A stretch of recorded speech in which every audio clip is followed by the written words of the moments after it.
1010 cares about your home safety and provides you with installation tips for smoke alarm. Fire locations are unpredictable. It is recommended to install a standalone detector in every room for the best protection. If only one detector is installed, install it near the main escape route, e.g., in the living room near the bedrooms. Carefully read the manufacturer's instructions before installation.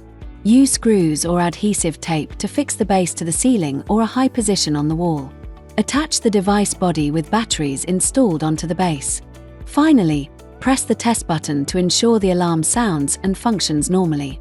1010 also recommends the Fire Safety Trio certified by HKFSD for your home.